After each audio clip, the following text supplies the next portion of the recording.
Thank you very much. My name is Kseniya, and I'm a big fan of the international human rights law in general and the United Nations Treaty Bodies specifically. That actually was one of the reasons why I joined ILGA's team 3 months ago. However, I've got my first direct Treaty Bodies-related experience 7 years ago when I was involved in preparation of a shadow report for a Russian LGBT organization. Then there were other committees and next cycles of the same committees, but all these years I was involved as a lawyer and usually as the only lawyer in work of organizations working on the ground. And I'm sure you know what it means. You have to be responsible for a lot of different things at the same time, starting from drawing a placard for a street protest and finishing with preparation of an alternative report for the UN. And yes, it's exciting, but sometimes you just don't have enough time and resources for doing a deep analysis of international recommendations developed by a particular committee since you've been involved in its work for the last time.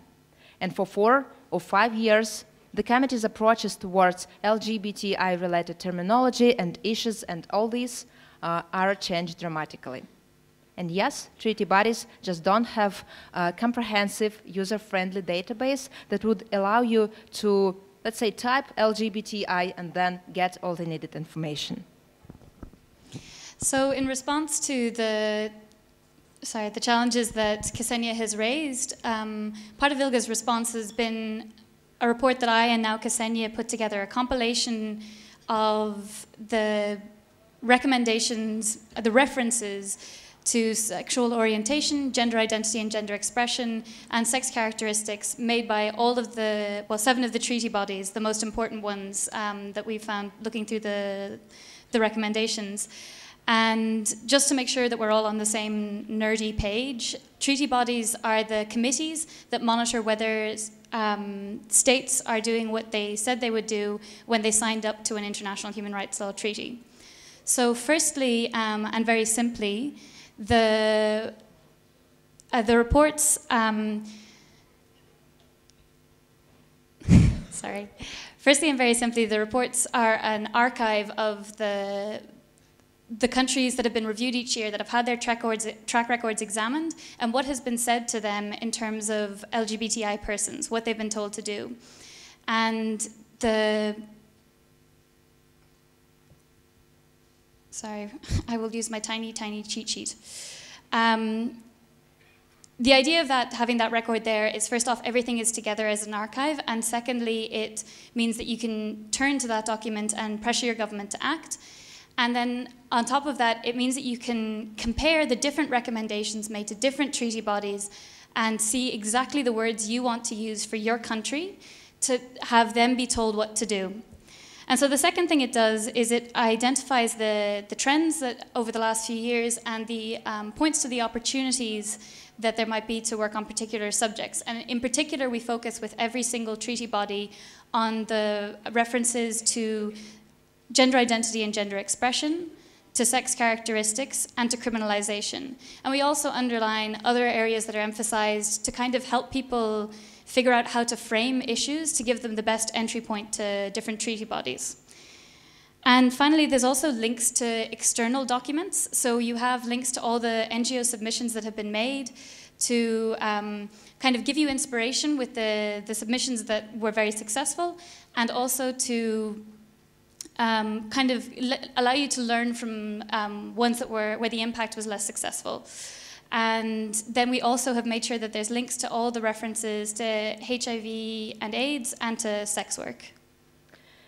Looking at the last 3 years, we identified trends that demonstrate at the same time flexibility of the treaty body system and challenges and gaps that we should take into account in our work. Overall, a proportion of LGBTI inclusive recommendations rose from 34% in 2014 to 55% this year, and the most friendly committee, the Human Rights Committee, covered LGBTI topics in 90% of its reviews this year. Language. The committees have mostly given up outdated terminology such as, sexual minorities, transsexuals, homosexuals, and slowly started to refer to bodily diversity and gender expression. A huge quantitative progress has been made actually in terms of gender identity. And here we moved from 32 trans-inclusive recommendations in 2014 to 60 this year. Unfortunately, however, trans persons' specific situation has been specifically addressed only 10 times, mostly on legal gender recognition, killings of trans women in Latin America, and health. Another part of this story is that cultural identities and gender non-conforming people remain invisible. And what about women? While we do have a specific, let's say, women committee, SIDA committee, specific lesbian women's and LGBTI women's experiences have not been widely addressed by the committees. For instance, in 2016, no single recommendation was referred to lesbian women specifically. And only once corrective rapes towards lesbian women were just mentioned in a review of Namibia, and no following specific recommendation. And on this point, I would like to take this opportunity and to invite you to my workshop on LGBTI women's voices at the UN tomorrow at 10:30. So an example of where dedicated advocacy has had a real impact with the treaty bodies is the clear and steady trend of the increase of references to sex characteristics made by treaty bodies. So in 2014, there were 0 recommendations. In 2015, there were 8. And this year, there were at least 14 recommendations that were specific to intersex persons and their experiences. And the reason that there was this great success was that the intersex activists focused on the committees that they felt were most receptive to their concerns, and then once they had obtained recommendations there, spread those across the other treaty bodies. And it also shows how raising an issue in every single country review means that you can build up this wide body of international criticism of your government's bad policies.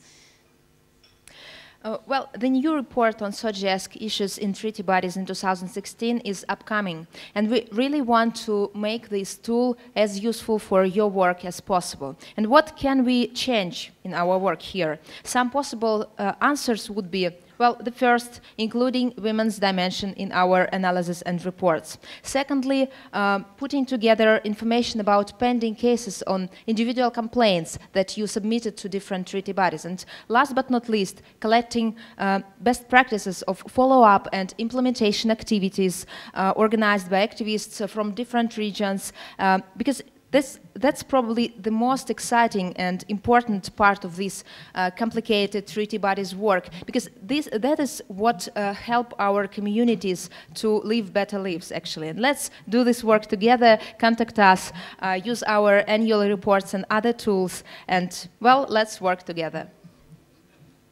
And thus concludes the nerdiest talk of the day.